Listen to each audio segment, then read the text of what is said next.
This is the Relevant Podcast.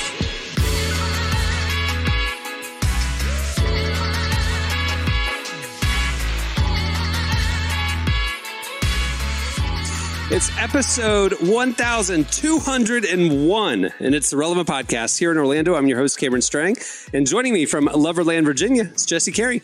Hello, hello. From Nashville, artist, producer, mogul, Derek Miner. What up, though? And just down the street there, our managing editor, Suburban Emily Brown. Hey, y'all. No? I'm out to the suburbs now. I'm Don't still in understand, Nashville. Rain. And she's not in the suburbs, bro. Yeah, I Give feel me like Midtown, please. Midtown is cool. Midtown is great. because Cameron, I think you're missing the entirety of the point of having a nickname that because it should rhyme with Brown. I think that's the idea, you know. Yeah.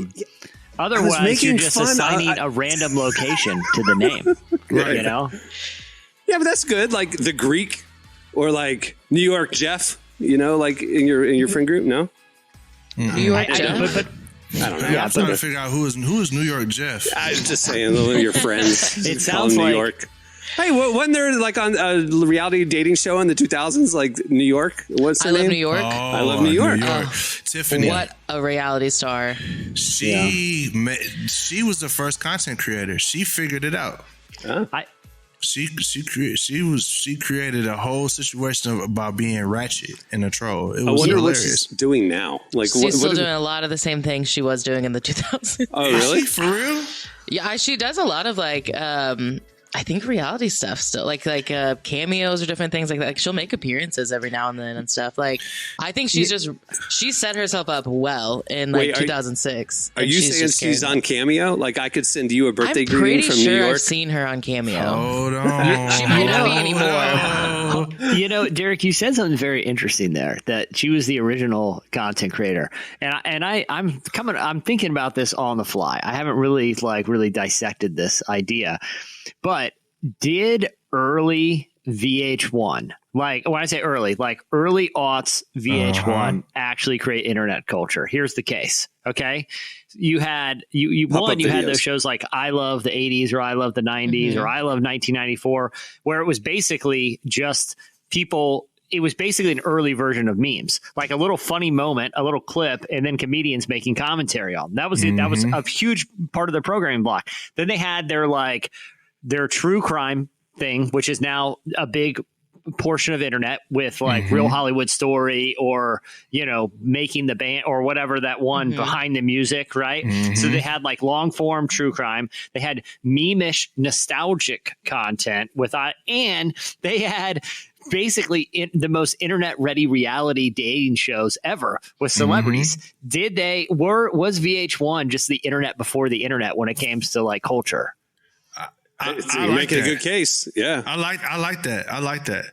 I would say that in MySpace, like MySpace was kind of like, because there was a pipeline also from MySpace to like VH1. Because what was the girl? It was the Asian girl, Tila Tequila. Yeah. She was like number one influencer on there for nothing. And then she wound up getting a show. Was it on VH1? It was. I think it was on It VH1. was. Yeah. She wound up getting a show. Like you might be right, bro. Well, even think about pop-up video, which was like an evolution of watching music videos where little trivia pop-ups would come up. It was basically comment bubbles on the music video. Yeah, or tweets. That you were Googling something like, hey, where have I seen that person? Basically what you do now when you watch music videos. Where have I seen that person before?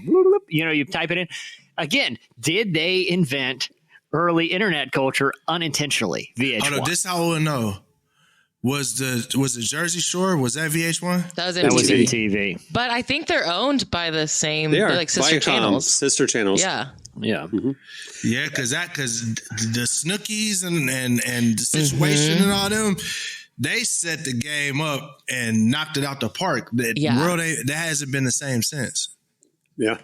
They did you know Pete Holmes, the comedian who's been on the show, and he tells the story of when he was a struggling comic in New York, just trying to make it. He got booked on I Love the 90s or I Love whatever it was, and he said it was a life-changing gig because he could go in there, crack some jokes, watch some clips, crack some jokes, and he got $500 a pop. And he's like, $500 per appearance was like more than I was ever seeing in my comedic career at that point. And that got him a college tour. And then that got, his career took off because of that show.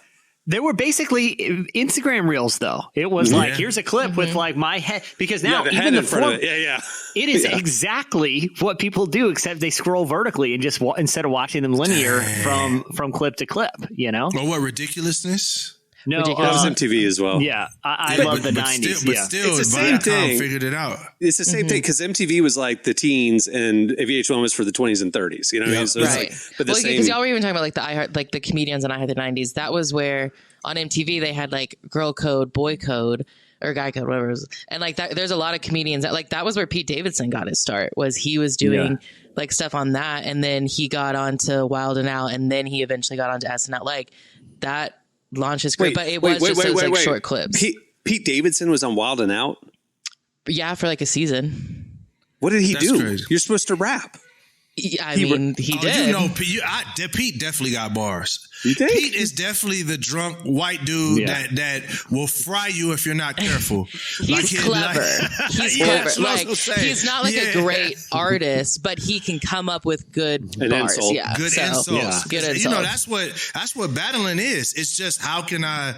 It's playing the dozens. Like it's that's all it is. So Matt Rife. Who's like. He was on Wild 'N Out. He was on Wild 'N Out for years. That's how he became famous. He was the white guy that would tear you down. If I'm remembering correctly, I think before him it was Pete Davidson was the white guy. Like that's crazy. So I didn't know that. Well, either way, we've gotten to the bottom of who created the internet culture here. Tila Tequila. Yeah, it's Viacom executives in the early 2000s. Exactly. I wonder what she's doing now. Well, I think she was a Christian at one point. I think she got saved, right? I was going to say, I think she's probably had a pretty rough landing, but I think you're right that she did become a Christian. The moniker. Black China did. She became a Christian. That's crazy. Flavor of Love. Remember that? That was great. With my gosh. Flava Flav is crushing it this year, too. Flava Flav's having an amazing year right now. It's like so funny to see. He was like at the Olympics doing truly everything. He sponsored a couple of the teams. Yeah, he sponsored the women's polo team because he found out that like they were all having to still work normal salary jobs just to do this, and he was like, "That's crazy. Let me just sponsor all of you." Which I'm like, that's what I want from celebrities is paying for the women's U.S. Olympics polo team to go to Paris. Like, sure, love it. Why not? Side. I just googled Tila Tequila. She in 2000 and. What was this 2007 or no? This is 6 years ago. She did the full gamut of the reality or star.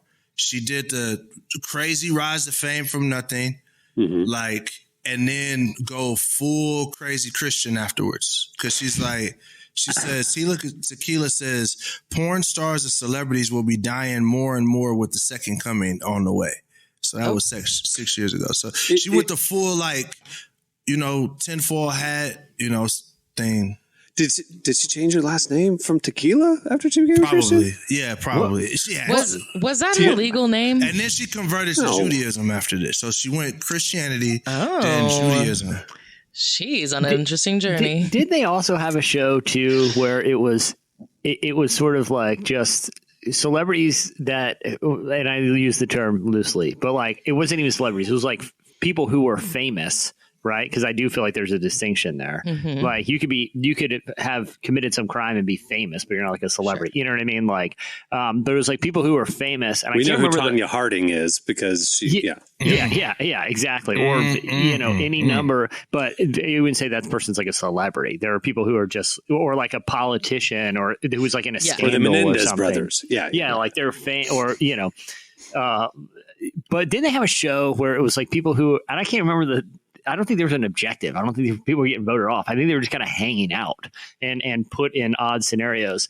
But it was like Tammy Faye, like Vanilla Ice, like just like a really interesting sort of they do that now mix of celebrities, and they all just kind of hang out in a house. Are you talking about like Celebrity Big Brother? No, it wasn't called that. It wasn't like I don't think there was like a game aspect to it. I think they were just they would have like challenges or something. Like they would go do activities together, and like they would have to. Like I remember the one I was watching in the last year, which was a lot of D-list people. Like they had to take like college courses or something. Like they were all enrolled in college together, and they had to do like group presentations, and then they lived in this big mansion together. It was really weird. It was the surreal life. Yeah, it was like the surreal life. Yeah. But basically, all they have to do is they try to get through 2 weeks of living together in a Hollywood mansion. That was it. Like there was no overarching game. It's just we're going to put like Ron Jeremy, Tammy Faye, and like Vanilla Ice in a mansion and just kind of hang out and film it and just see what happens. I'm literally telling you about this one I just saw. It was the Surreal Life season 7 that I just saw. It was Dennis Rodman, Frankie Muniz, Stormy Daniels, Tamar Braxton. It was the weirdest lineup of people ever, and they had to like take college classes and stuff. That was like their one of the challenges. That really sounds like you doing. Put every D-list celebrity in a hat and just picked out the first few names. Okay, but that was 2021. So they have a season 8 still going. 2023 season 8. Macy Gray, Chet Hanks, Kim Zoliak from Bravo, Jose Canseco, Johnny Weir. And some other people, I don't know their names, Ali Brooke and other people. I mean, so it's still going. It's still going. That's crazy. Oh, Wait, good for them. Chet Hanks is a celebrity I think about a lot because I need to know what his father thinks of him. Because, but again, wouldn't you say Chet Hanks is not a celebrity? Chet Hanks is famous. He should be on the show Claim to Fame. Yeah, like he is famous. But I don't know what he's known for besides doing dumb stuff. Well, That's it. The only thing he's known for is being the son other of Tom two Hanks' very son, who's the not disappointing successful. Tom Hanks son. Yeah, Yeah, that's the thing. He is famous. His parents are celebrities. He is famous. his brother's a celebrity. Yeah. He's literally known as being he's Stephen Baldwin. He's the disappointing one of the famous family. Not Stephen Baldwin. That Billy is such Baldwin. a good comparison, though. He's known for good. embarrassing the Hanks name, which is very funny. Yeah. All right. Well, moving so along. The thing is, when Usual Suspects came, that movie, you would have thought, man, this guy's got a bright future. Bright future. And then I think Biodome is where things took he did Biodome and a Flintstones remake, and I think it never recovered from there. It never came back. You know that late in the office, Andy, I think it was literally the last episode, Andy was reminiscing, they're all reuniting, and he said something to the camera. He was like, I wish they would tell you that these are the good old days when you're in them. Yeah. And it's like, I think about that of people like Steve Ball. You're talking about like, there's Unusual Suspects, stuff like that, the Usual Suspects. And it's like, if he, like looking back, we know that was the apex, but he didn't know it at the time because we all thought you're right. Like he's the next, he's on the upswing. And it's like, hindsight is 2020, but I wish they would just tell you. No one By the knows. way, this is it. Hey this guys, is the best it's going to get. You're peaking right now. Peaking bro. right now. You're peaking Enjoy right it. now. Enjoy it. 'Cause Save your money. It's not going to get any better. Oh man. Well, that's why I feel like people like Eddie Murphy, like he knew. He was like, no, I'm all right. It peaked. Like, I'm good. Like, I could just be Eddie Murphy. I could be the guy who was the guy. I don't have to like act like, you know what I mean? Like there are people who I do feel like recognized it. Like after he had his like 80s run, he had SNL, then he had like Nutty Professor. He was the biggest star in the world. And when it started tapering off, I feel like he was like, okay, I think it should just be good for a while. You know what I mean? And, there are those people. And I think the people that peak early are the ones that are unnaturally confident in themselves in the moment.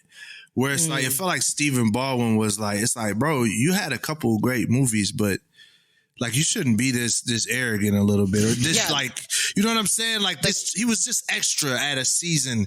Like he just went a little too extra. You just see that with the people that peak way, way too early, as opposed to the people like, I would say Beyonce, who is like, she's just consistently focused on greatness. It doesn't seem like she's just overly prideful.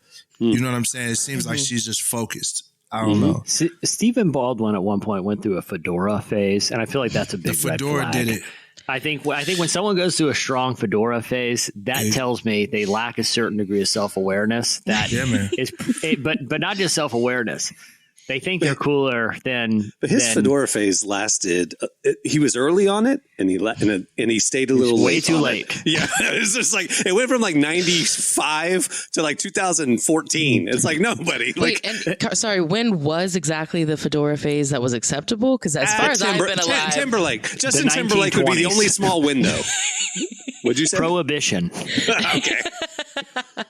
Yeah, there was a moment in like 2001 where Justin Timberlake, could pull it off. And, sure, there was probably a 2-week period where and it then was everybody cool. else thought they could pull it off, and they were wrong. But yeah, anyway. the fedora claimed a lot of people. Have you watched that?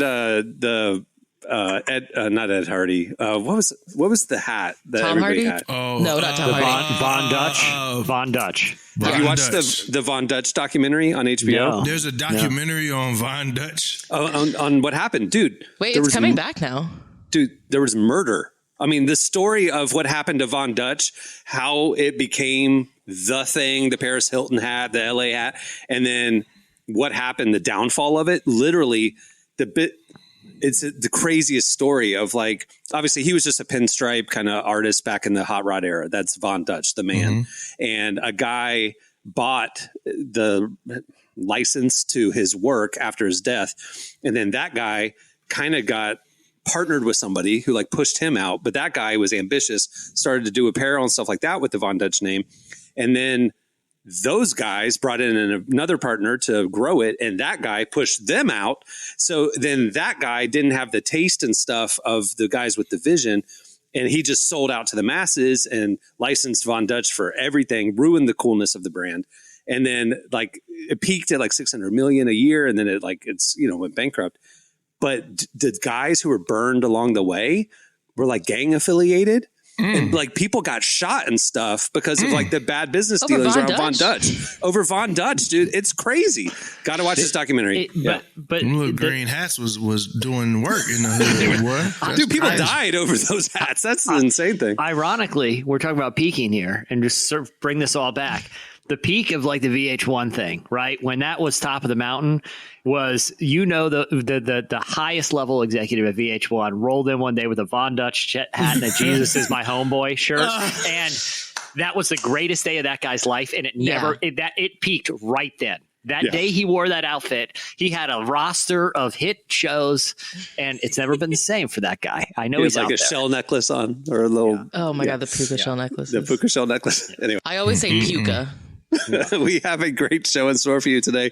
Coming up later, we talk to author and speaker Lysa TerKeurst. At the end of the show, this is our first official show in the fall. Our fall was this weekend. It's our first fall show, so we have a game. Pumpkin spice hot takes. Wait, that's coming up later. You don't want to miss that. All right, stay tuned. Up next, it's Lysa's. To me, not trying to make myself look bigger off of this Kendrick mention. I can't imagine his position. Before I got on my mission, I was a party victim. I bought the party favors. I used my trauma, my single mama, to justify commas, to pay the devil's wages. Whew.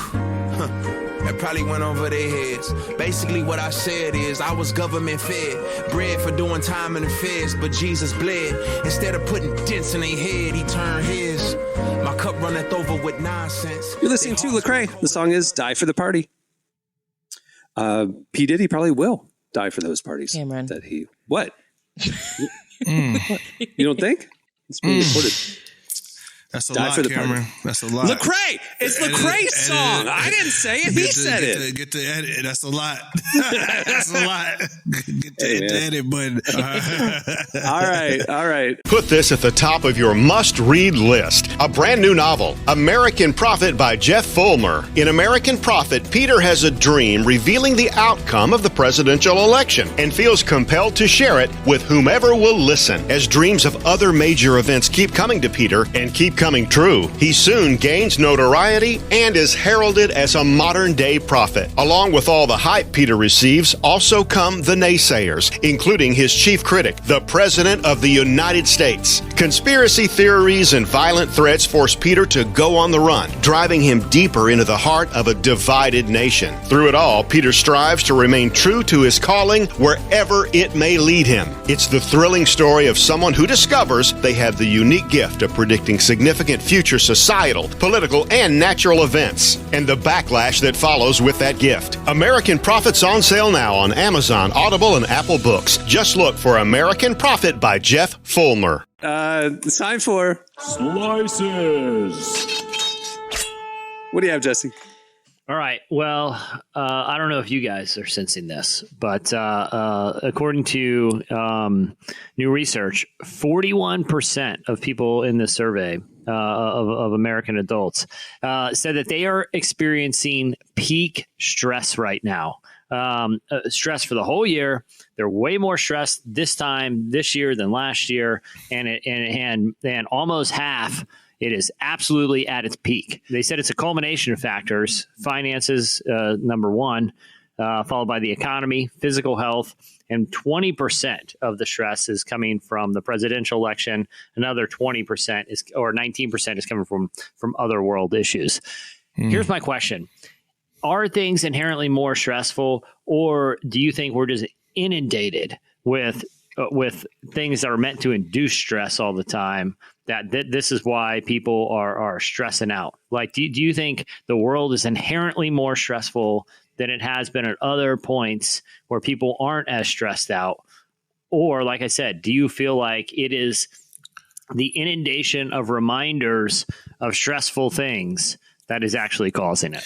We just kind of talked about this on the last episode with the dead internet theory and that the bots and attacks and things like that. But you talking about that 20% of people say that the election is causing a high level of stress. It makes me feel more like the bots have psychologically affected us. But anyway, this is 4 years ago. During the last presidential election, right around the time of like George Floyd and everything, I was extremely stressed out. I walked through a lot of that on this pod with a lot of y'all. And this year, what I decided to do was I don't scroll on Instagram or anything anymore. If I want to post something, I literally have to download the app to post something. That's the only time I keep in touch on there for the moment, and to answer messages and DMs. And my life has been way less stressful. Because I don't know what's going on. Like, I don't know every movement of everything that's happening. I have to find out from my friends. And I can tell you right now, for me, removing as much social media as I had with being an influencer and such has definitely made my life way less stressful. And I think that some of this is, we got high inflation. We got, some financial stuff that's happening, but some of this is the constant conversations of the negatives that go around. It bothers us. Also, the people that are trying to sell you stuff on your timeline that are really good at making it seem like they're not trying to sell you stuff. The number one thing that they do is they have to find a pain point, exaggerate that pain point in order for you to buy into whatever they're selling. So that's a big marketing scheme on the internet. And I think that has also produced a lot of like anxiety in people, because think about it. If you go watch a fitness person, you feel like you're not in shape. Go watch a health person, you feel like you're not healthy. Listen to a financial person, you feel like you're not making any money. Go look at anything. You look at someone, you're too skinny. You're not skinny enough. Like it's a lot. So that's my opinion. I agree with you. Because the reality is, we have literally record high stock market right now. We have record low unemployment. We have national peace in the U.S. There's no riots. There's no, whatever. Internationally, yes, there's two egregious wars happening right now. But the reality is we are in a historically most peaceful time in world history. And it's like, but to listen to the internet, and the news cycle, and like you were saying, social media, you would think like the world's burning down right now. And it's just, the reality is life is a lot more stable and peaceful and happier than you would think if you looked online. So Jesse, I think the stress is, sure, somebody may have lost their job or they have financial pressure. Inflation's a real thing, obviously. But the reality is like, I think we have been training ourselves to look so much at what could be better in our lives that we're losing perspective on what's great in our lives. We're not appreciating our friends, our family, and our shelter, and our church community, or whatever. We're just taking it all for granted. And I think it's a perspective thing, which I do think is deeply affected by social media. Yeah.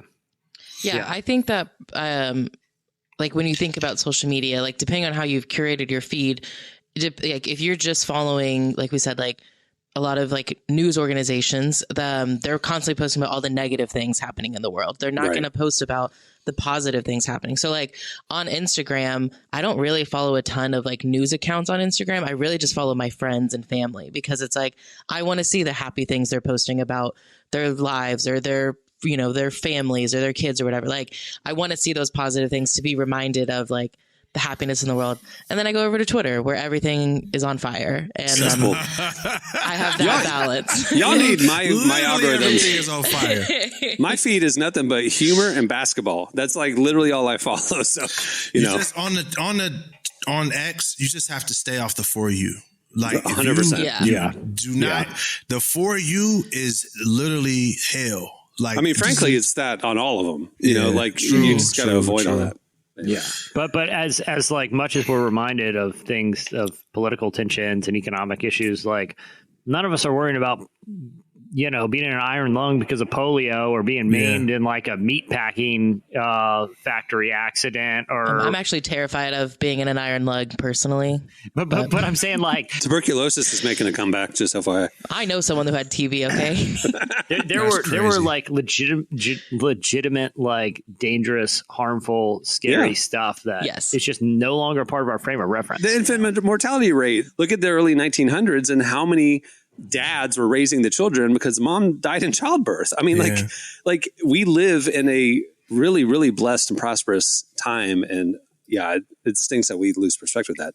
Definitely in the U.S. Like in other places in the world, they're dealing with but in most developed countries, like the life that you live, your great grandparents would be extremely happy to trade places with you. Because even if you're struggling in some aspect of your life in context of what they went through, you know, I mean, think of it just society, racial divide, segregation 50, 70 years ago. I mean, it's just like our world has transformed for the better.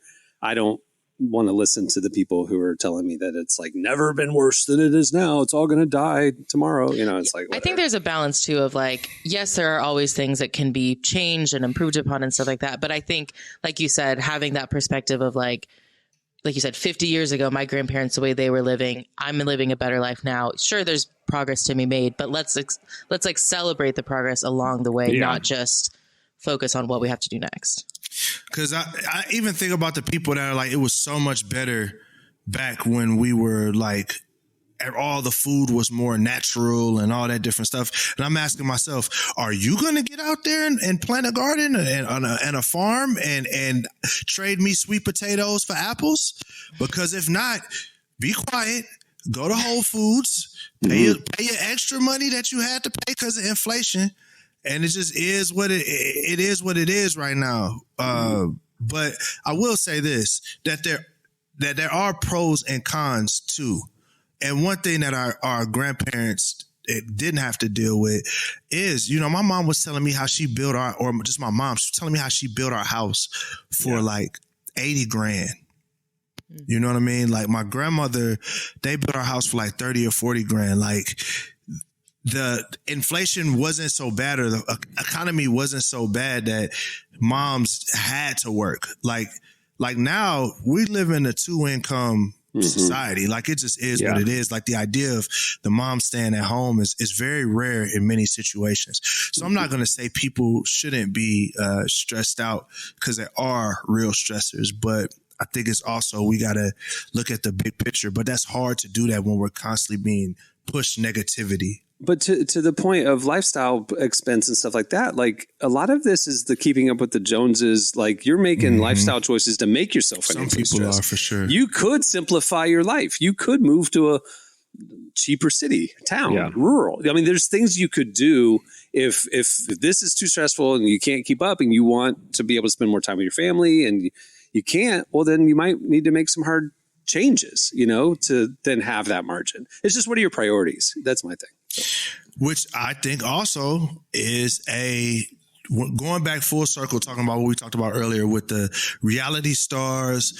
And y'all remember that show, it was even before my time. Lifestyles of the Rich and Famous. Yeah. Oh yeah, Saturday after cartoons. That's It when was come one on. of those things that you watched, and it was like, wow, that life right there is not unattainable. That's not even something I'm really shooting for. Now, if you're 25 and you don't have a life that looks like the Kardashians, you feel like a failure. Mm-hmm. And that's not rational. Like a lot of these people, and also I'll tell you this, a lot of these influencers, I just saw a video in LA, literally people rent everything. They rent their house, shoot content. They rent a house, shoot content in it. They don't even live in it. They rent cars, shoot content in it. They don't even live in it. So, just be careful with what you're ingesting. I think if we have our family, if we're providing for ourselves, and I think that's a good baseline of happiness, as opposed to being like, I have to have all of the latest and greatest.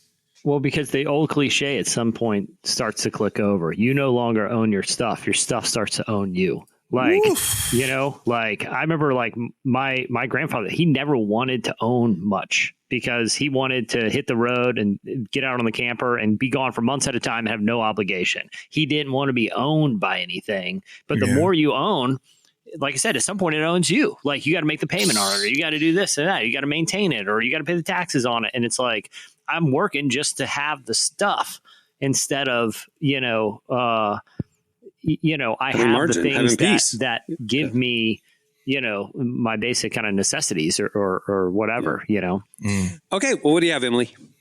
Earlier we were talking about how Flava Flav is like using his platform to help other people. And I kind of have another story of another celebrity using their platform to help other people. And it's Steve from Blue's Clues. Y'all remember him? Steve, Sure. what a guy. Real name Steve Burns. I always thought Steve was like a character name, but it actually is Steve. So he is currently posting videos on TikTok, kind of acting as like the internet's therapist, which is really interesting. He's posting these videos that are really just allowing people to process things online. We're actually going to play a video here so you can see how simple these videos are. Hello. What's going on? How are you? What's new?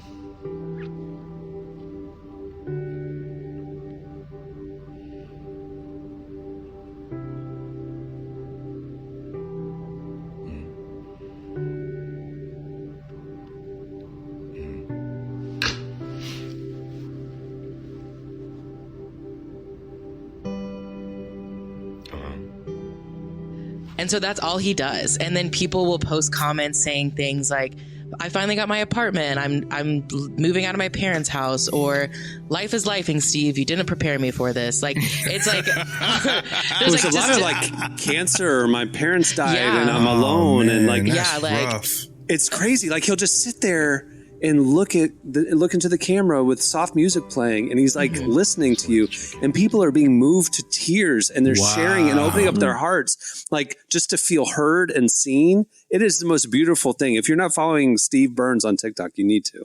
I'm gonna follow him. That's crazy. I love it. It's really beautiful. It's really sweet. And like some of the comments are saying like it almost feels like he's like a modern day Mr. Rogers, just because like he's just using his platform to like create this space for like, sometimes you just need to be asked, like, how are you doing? Like, that's all we need to be asked. And then that kind of like gives us this space to open up, think through life, process it.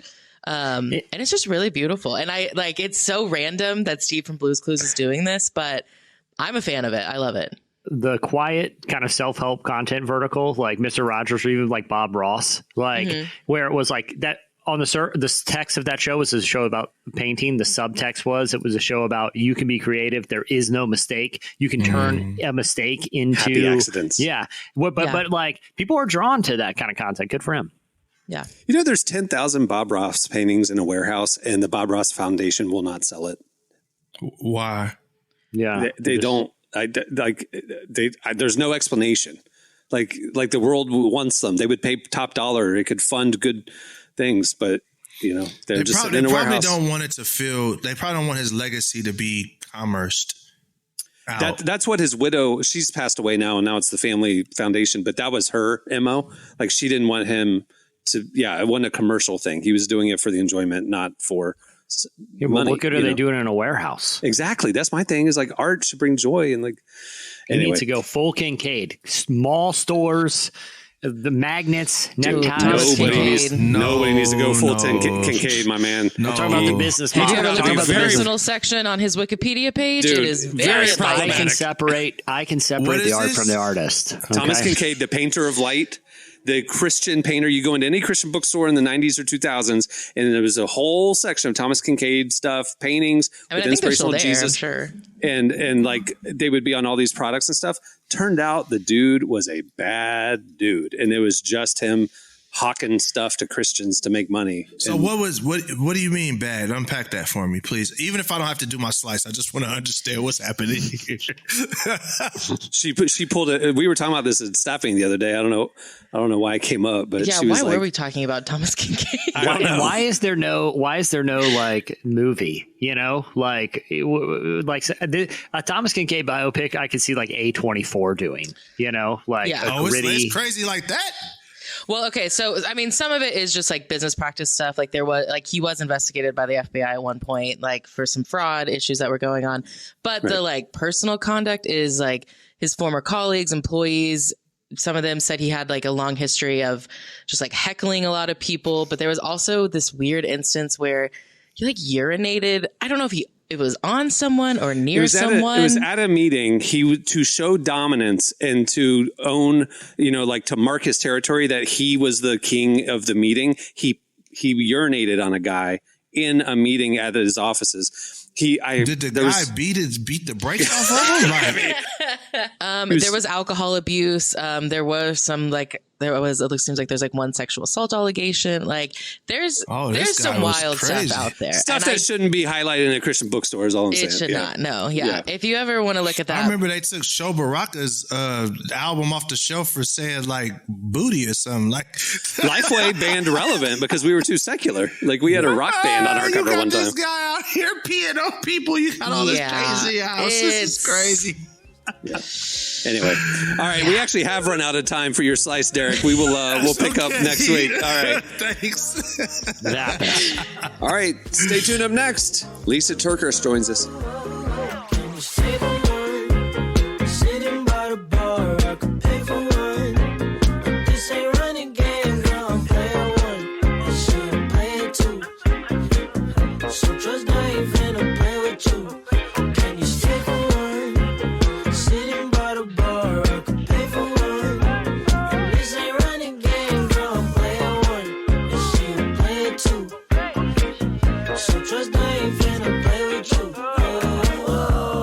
You're listening to Jordan Ward. The song is Player 2.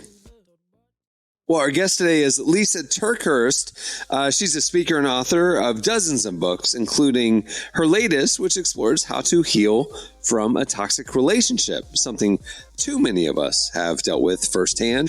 We sat down with Lysa to identify red flags in relationships and ourselves, and how we cannot let one bad relationship ruin our whole lives. Here's our conversation with Lysa TerKeurst.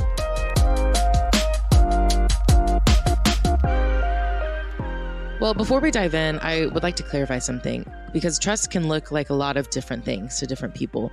So how are you defining it in this conversation? Well, trust is the oxygen of all human relationships. So you starve a relationship of trust and you starve a relationship of vibrancy, possibly even life. It's very hard for a relationship to be alive and thriving if there's no trust in it. Trust is made up of safety and connection. So in other words, in order for there to be a relationship, we have to have a connection with another person, but we also have to have the assurance of safety, or that connection feels too risky. So we want connections with people, but we want those to be safe. We want to know that the other person is who they say they are. They're going to do what they say they're going to do. They're going to be honest, and they've got our back. They're not looking for opportunities to do something awful to us. They're looking for opportunities to seek my highest good, and I'm looking for an opportunity to seek their highest good. So that is the fabric of trust, and that's why trust is crucial to a relationship. But what trust is really made up of is time plus believable behavior. And when there's enough time with someone and their behavior has proven to be true over and over and over. They are who they say they are over and over. They do what they say they're going to do over and over. They tell the truth over and over. So over time, that believable behavior paves a track record that reduces the risk of the relationship down to a really comfortable place where we can settle in and feel like, yeah, this is a trustworthy person. What are some red flags that we should be looking out for in our relationships? Yeah, so red flags, I think it's important to state, first of all, what a red flag is. A red flag is when you're interacting with someone and you kind of tilt your head and you think inside yourself, something's not right. Now, the good thing about this red flag is it's like a little alarm, right? The hard thing is we don't always know what to do with it. And I think for someone wired like me, I want to believe the best about people so much so that I'm prone to ignore red flags because I just want to give the other person the benefit of the doubt. That is a great quality until it's not. And I think for a long time, I just kept thinking that red flags would take care of themselves. You know, if we just have a good enough relationship, if we just pray together, go to church together, read books together, and, and do fun things together. But red flags we ignore don't typically fix themselves. They just become more and more of an issue. So let's look at a couple of the red flags. One that causes me great concern is incongruity. And I'm going to read you the definition that I wrote for this red flag in the book. You may be picking up on incongruity when the other person says who they say they are isn't in line with what they actually do. The words that they say don't match the way they actually live on a day-to-day basis. They want people to perceive them one way, but they act in a completely different way. So there's incongruity there. This one messes me up so much, especially when I'm dealing with someone who has a great public persona. And so I build up this expectation of what they're going to be like behind the scenes. And when they're not that way, it starts to really mess with me because I can either see it as a possible red flag about this other person and recognize there may be incongruity here, or I can personalize it and think there's something wrong with me. And so this is a big red flag. Another one is insincerity. An insincere person will tell you something that they think you want to hear, but they don't actually mean it. You get an uneasy feeling when they compliment you or half-heartedly make plans with you. You know, it's the insincerity really comes out for me. And I don't know, Emily, you can tell me if it comes out for you this way as well. But like when you see someone and they're like, man, we should get together. But you kind of know they're not going to text you, or if you text them, they're going to be too busy. And so it's like, it just gives me that yuck feeling of, like I want to believe that they really like me. I want to believe that what they say to my face is true, but I'm not really sure that that's what is really going on in their heart,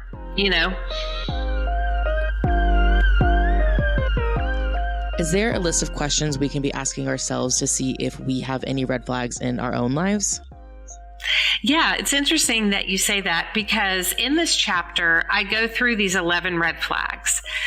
But I also recognize that, hey, as we're reading through these red flags, we may see some of this kind of behavior in ourselves. And so it's a great tool not only to make us more aware of other people, but also to create a deeper sense of awareness in ourselves and self-awareness, But I also point out that these red flags are red flags externally, but internally they start to form roots of distrust. And so if you're dealing with someone and maybe they are full of integrity, maybe they are like, man, they are a good person. And at the same time, they have this insincerity thing that we just talked about going on. It's like, yeah, man, they're such a good person. So why do I feel so uneasy around them. And why is it that I feel like I can't quite trust them? Well, when you go through these red flags, you'll see that the red flags externally that we're witnessing can become this root of distrust internally. And so it'll help us examine, like when we feel like we can't trust someone, there's 11 categories to examine. Why? Where's that root of distrust coming from? And the great thing is, all red flags are not equal. All roots of distrust are not equal. So just because maybe we're in a dynamic with one person that they're being irresponsible, well, that's less of a wear and tear on our mental stability than if we're dealing with someone who has a lack of integrity. And so it really allows us to say, when we say, I'm feeling like I can't trust this person, let's really break that apart and see where the root of distrust is coming from so that we can start having healthy, honest communication about what is creating so much dysfunction in this particular relationship.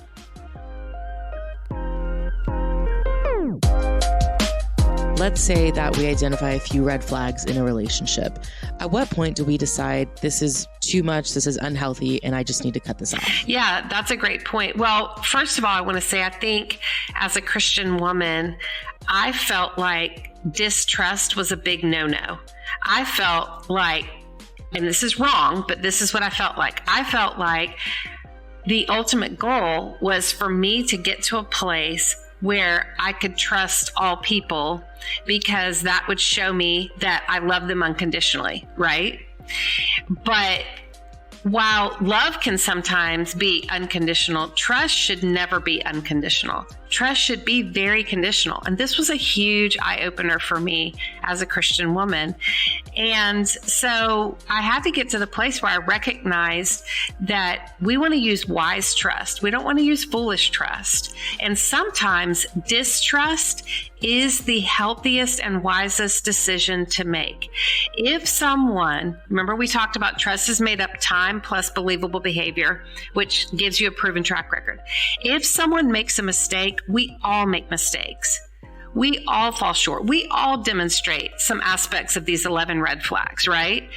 There's a big difference between a mistake and a repeated pattern of behavior that becomes destructive. So we have to watch, is this a relationship difficulty because someone made a mistake? Or has this relationship suddenly become destructive because this person has a repeated pattern of behavior that is not only causing so much wear and tear in the relationship, but it's really hurting us? And so there's levels to how to respond to that. I mean, we don't have to just suddenly cut that person off and walk away. You know, it can be we address the issue, we can work on the issue, we can reduce their access to us, we can have a separation for a season, or we may need to have a separation for a lifetime. There's different levels of that. But I think it's time for us to pay attention. It's time for us to become not so hyper-focused on discovering red flags in other people. It's not like we want to go on a hunt to find all that's wrong with other people. But I think it's a good time now for us to start to put language around some of these uneasy feelings of skepticism that we all have, but we just don't always know what to do with.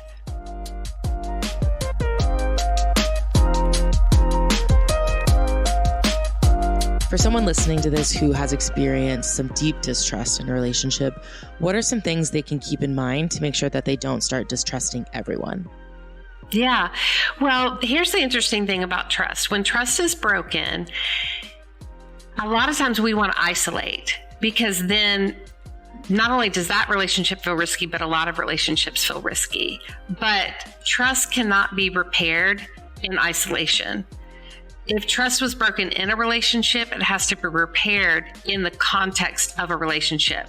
That doesn't mean that it has to be in the relationship with the person who hurt us the most.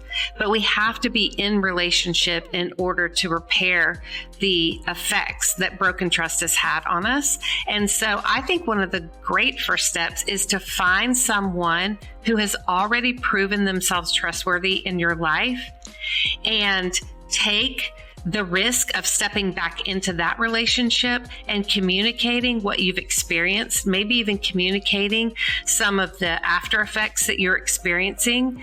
And if that person has already proven themselves trustworthy, then they should be safe enough to start that reconnection process. Because remember, trust requires safety and connection. So we want to rebuild our connection muscles in the context of someone we already know is safe.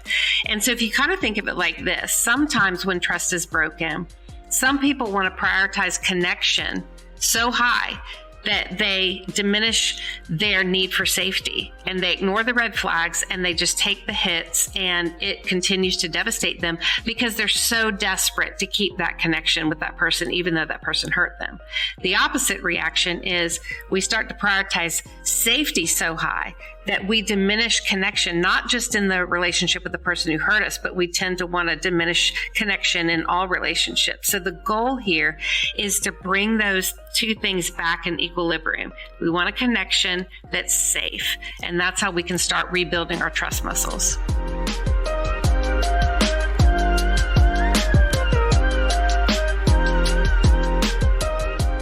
That was Lysa TerKeurst. Make sure to pre-order her new book, I Want to Trust You, But I Don't. You can pre-order it now. All right, stay tuned. Up next, it's Pumpkin Spice Hot Takes. We at your crib, watch your comic view. Got it on lock, it's Guantanamo. He told me that anything's possible, and I believe it. I want to forgive you. A part of me wants to get even. Yeah, settle all beef. The boy is officially vegan. Wait, how could I lead the way if I'm not walking in freedom? Like I'm walking and eating. Like I can't wait to see him, yeah. Listen, why would I worry if God got it under control? You're listening to Marty. He's not here, but he's here. You know, he's with us. He's with us in spirit. The song is Like big in Japan. Big in Japan. He's still alive, though, when you say in spirit. Big in Japan. Like, it's not about his Diddy spirit. at all. Unlike the Lecrae song, Die for the Party, this one's not about Diddy. Delete. All right. Okay, it's time for Pumpkin spice. It's fall. Everybody has thoughts about fall. So we want to know your thoughts, dear cast members, about fall. So we want to know the different things that are the iconic things that happen in fall that everybody loves or hates or whatever. I want to know your thoughts on them. So tell me some things about fall that are either overrated or underrated. Tell me your thoughts. Emily, you kick us off. It's almost like a twofer here. Okay. I like pumpkin spiced things. I'm currently drinking pumpkin spice or coffee with pumpkin spice creamer in it. So I like pumpkin spice things. But I do think it is overrated how excited people get about the pumpkin spice things coming out. Like when I saw the creamer, I didn't like lose my mind.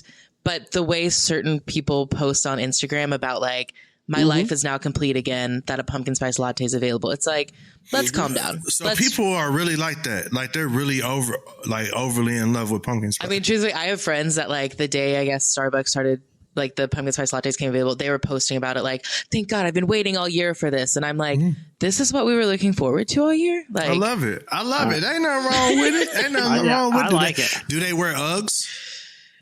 Yeah, probably. All right, here's a Zach. Maybe it's not. Maybe you guys are in agreement with me.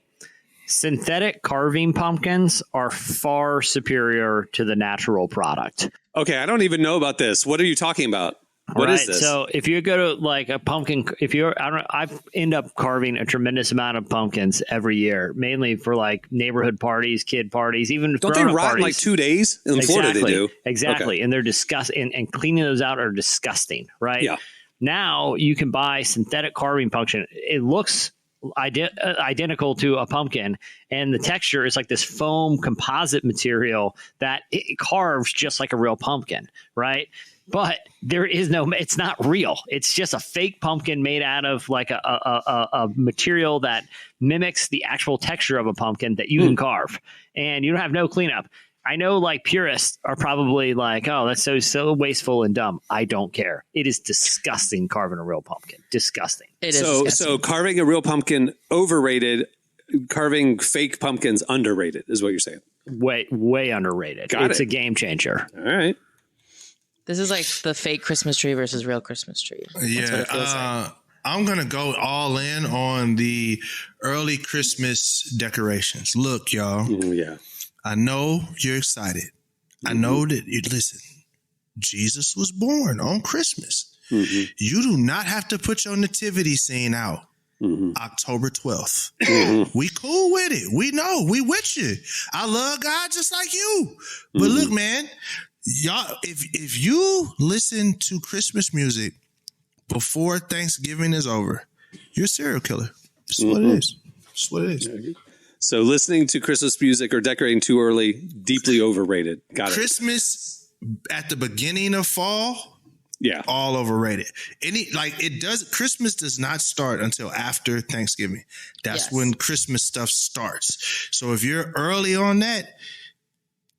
What's that verse in Ecclesiastes that's like everything has a season or everything has a time for a season? It's called They Not Like Us. That's what it's called. Okay. I, for a really long time, thought that decorating for fall was overrated, mostly because I was just lazy and I didn't feel like buying a bunch of like fake fall leaves and stuff. But last year I didn't decorate for fall, and I honestly just like it kind of made the season not as much fun.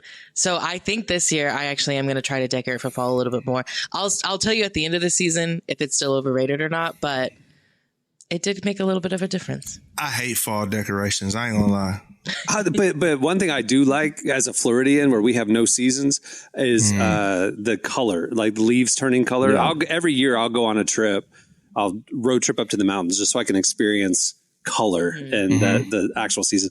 I think that's underrated. For y'all who live in that, like you take it for granted. So well, that's the thing. No, I don't. I love fall and spring in Tennessee. To me, are unmatched. Like it's unmatched. Go ahead. I was gonna say, I think that's why I thought I didn't need to decorate for fall, because I was like, oh, I'm actually gonna experience a fall for the first time. But it was like, well, yeah, if I look out my window, it's fall, but like inside, it's like it feels the same as it does in June or whatever. So I'm like, okay, I got to set the vibe right.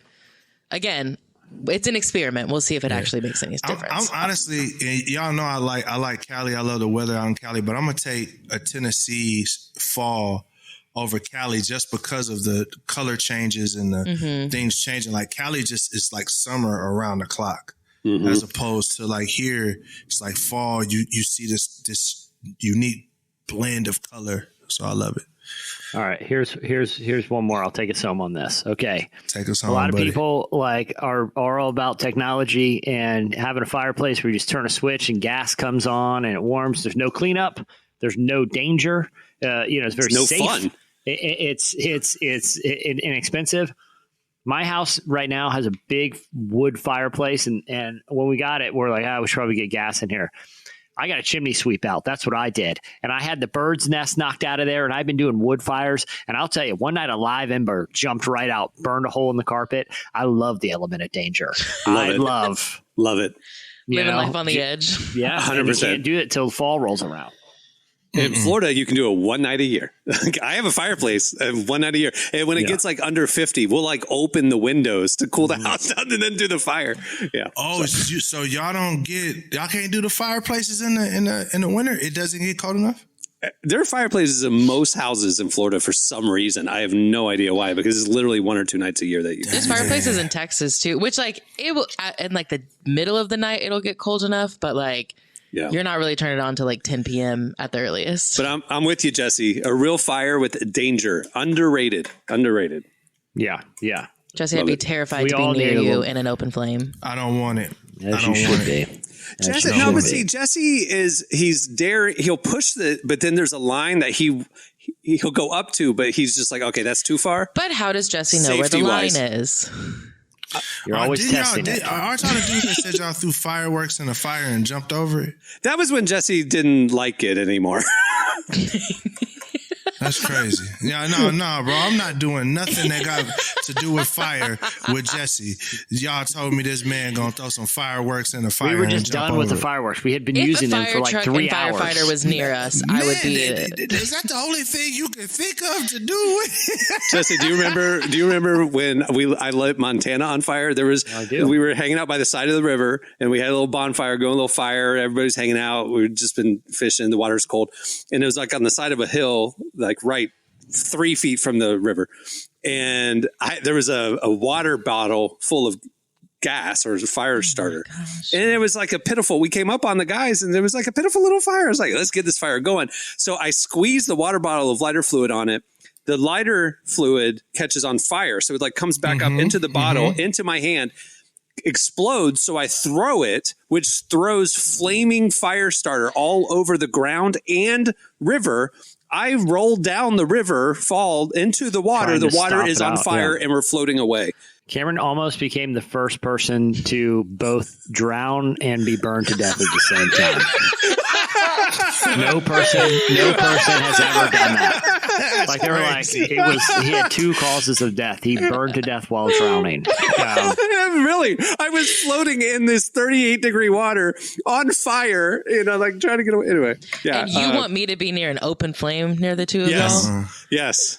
No, right. just turn the little gas on, click the little button. Gotta straight. Gotta live. I'm good. Gotta live some, man. Come on. All right, that'll do it for Pumpkin spice.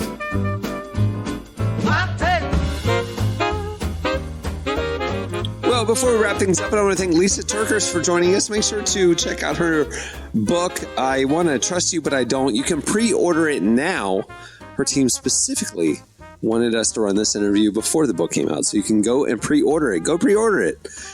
If you've had a very damaging relationship, you should read it. If you've had multiple, like some of us, you should read it. Anyway, all right. Also, make sure to check out issue 115 of Relevant. It is out now. We have an amazing cover story with Letitia Wright. We also have Caleb Hearn, Judah and the Lion, local natives, Carl Lentz, WNBA legend Maya Moore, and a lot more. You can read the articles for free. Just click the magazine tab over there at relevantmagazine.com. Or if you want the beautifully designed, enhanced digital magazine, you can get it with Relevant Plus for just as low as $250 a month. You can get the magazine, this podcast ad-free unlimited reading at the website, and more coming soon. All the plans are right there. You can find out all the information at relevantmagazine.com. All right. On that note, we'll wrap it. I'm Cameron Strang. I'm Jesse Carey. I'm Derek Miner. I'm Emily Brown. We'll see you next week.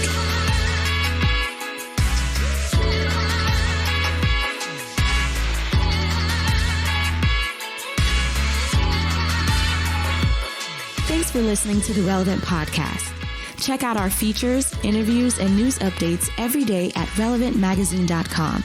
And make sure to follow Relevant on Facebook, Twitter, and Instagram for the latest. For more great podcasts, browse the shows on the Relevant Podcast Network, which you can find at our site. And while you're there, don't miss the all-new era of Relevant Magazine. A new issue releases every other month at relevantmagazine.com.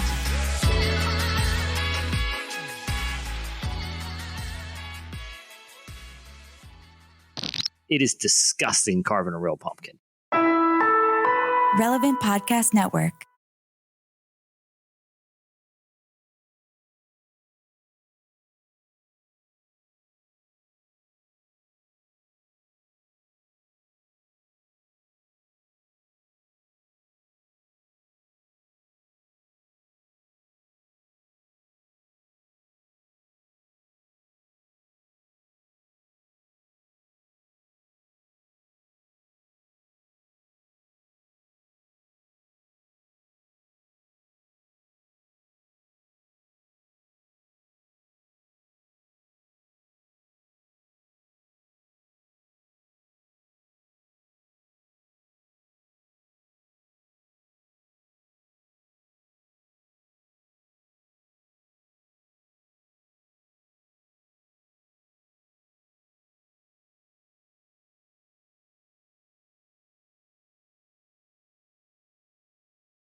As you should be. As you should be.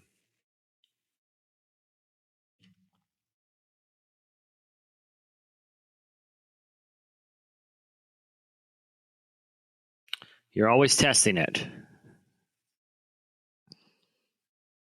Again, that's... I think we got just done. We were just done with the fireworks. We were just done with the fireworks. We had been using them for like 3 hours. Is that the only thing you can think of to do? Jesse, do you remember when I lit Montana on fire? We were hanging out by the side of the river and we had a little bonfire going, a little fire. Everybody's hanging out. We'd just been fishing. The water's cold. And it was like on the side of a hill, like right 3 feet from the river. And there was a water bottle full of gas or a fire starter. And it was like we came up on the guys and there was like a pitiful little fire. I was like, let's get this fire going. So I squeezed the water bottle of lighter fluid on it. The lighter fluid catches on fire. So it like comes back up into the bottle, into my hand, explodes. So I throw it, which throws flaming fire starter all over the ground and river. I roll down the river, fall into the water. The water is on fire and we're floating away. Cameron almost became the first person to both drown and be burned to death at the same time. No person has ever done that. That's like they were crazy. he had 2 causes of death. He burned to death while drowning. Really, I was floating in this 38-degree water on fire, like trying to get away. Anyway, yeah. Yes. Yes. No, right. just turn the little gas on, click the little button. Gotta live. Straight. Gotta live. I'm good. You gotta live some, man. Come on. All right, that'll do it for Jingle. All right, then we'll do our outs. I'm Cameron Strang. I'm Jesse Carey. I'm Derek Miner. I'm Emily Brown. We'll see you next week.